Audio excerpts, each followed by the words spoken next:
Who are you? My name is Keith Stokes. I'm from Jacksonville, Florida, and I am a director, camera operator, interviewer, and recently a boom mic operator.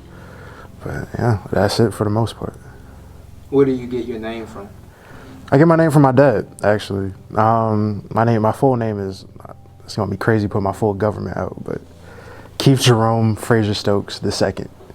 And the Fraser is spelled very different, but I'll keep that for the close and personal. It was my grandfather's idea to name me after my dad, because it was something that he wanted to do for his kids, but he never got the chance to. He felt like that should be an honor passed down from my dad to name me after him.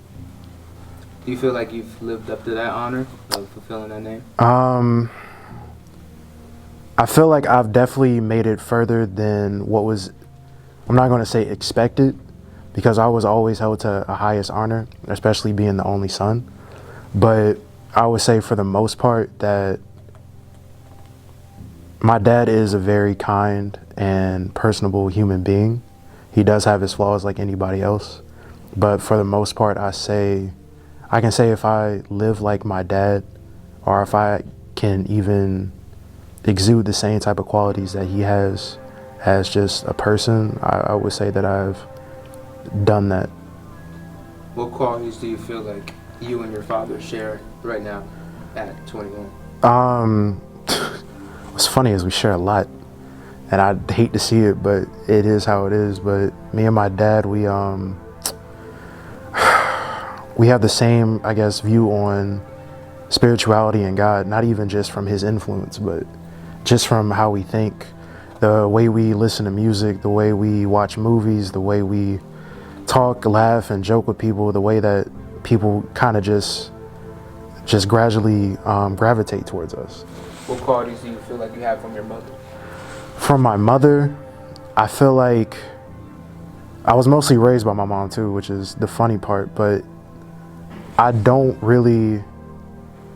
going to say that I don't see her within me, but it's just her kindness that I would say. Her kindness and her ability to be selfless in some situations. And like, if you ask me, I would say that I'm a selfish person to a fault, but I try my best to stray away from those situations where if I'm in the position to help somebody, I will, if I can, even if it's just like giving somebody $1 or just buying somebody a meal or just cooking somebody a meal. Like, I'll try my best to insert myself into those situations and be selfless, because that's how she was with me. Like, there was no being selfish with her when it came to me. And I really respect and love her for that. Because being at Howard, I've talked to people who don't really have that close and personal relationship that me and my mom have. And being here and talking to these people, I'm not going to say it's sad about their situation, but I definitely feel for them, because I can't imagine not having the relationship that I have with my mom, because she's everything. She's my mom, my best friend, my therapist, like she takes care of me financially, like she strives for me. Like, she expects the most from me because of what she instilled into me, and that's what I love about her. You've been doing a lot of amazing projects and just work this year and this semester alone.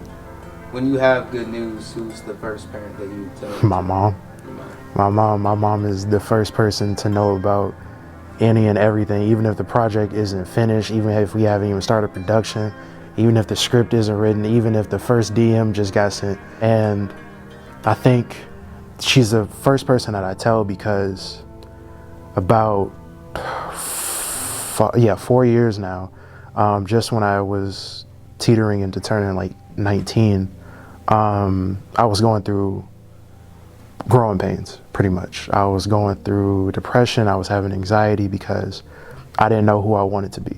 And that was very scary, especially when you're 18 and you just graduate high school and you're not really, I say, ready, or it hasn't hit you yet, and then you're automatically immersed into the real world, and you're kind of just trying to find like where you fit in, and like, where are you outside of these walls of high school? Like, who are you? it's kind of a hard grasp, and I was definitely having a difficulty with it because I was trying so hard to not fit into a box that I felt like the world was trying to put me in. I didn't want to be a creative because I felt like, why be a creative when you could be a doctor or, you know, a psychologist or just like a teacher or something? Like, I wanted to be something different than what the world expected me to be, because I guess I was attributing my skin color to it.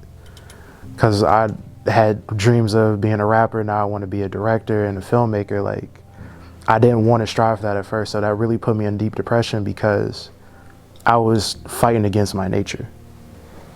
And my mom was there during that period, and she definitely pulled me out of the gutter, and she didn't let me quit because I was definitely thinking about dropping out. I was thinking, like, I don't know what I want to do, so why do anything? So she's the reason why anytime I have news about anything within my field, she's the first person I tell. Do you feel more inclined to believe that you're destined for greatness right now? At first, this was a very difficult month, starting on March 23rd. I thought about talking about it in depth, like being more open and honest about it, but I don't know if I'm just ready for that right now. But I will say it was a very difficult month. It was brought on by myself and my decisions, and that's something that I had to live with for a while, that I was having a hard time accepting, because I had fears of what that would mean for my future and if I jeopardized it. Getting through that and growing within it spiritually and connecting more to God with it, I would say that I was able to realize how strong I am. My journey doesn't end even when I think it does. Although that experience was hard, I got through it.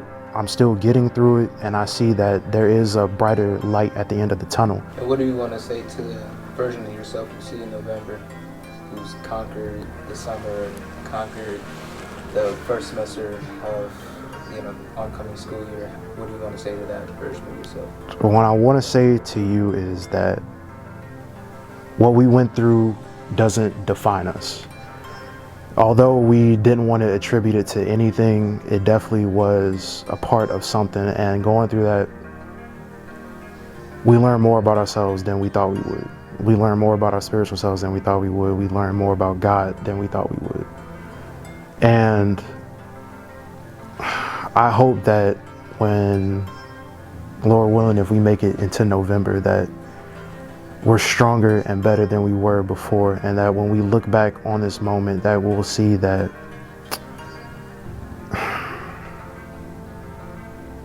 we can be better, and that we should strive to always be better. And I hope that you're continuing to keep the promises that you have made to yourself over these past few months, and keep the promises to God that you made over these past few months. I just want to say, just as a friend and, you know, working with you and everything like that, like, I say this for everyone in here, that we all love you and we all appreciate you and what you bring to, you know, not just like, you know, creating all these projects and stuff, but just as a friend, and as just an individual, a black man, a man, everything. So we really appreciate your presence and you being in this world. So, yeah.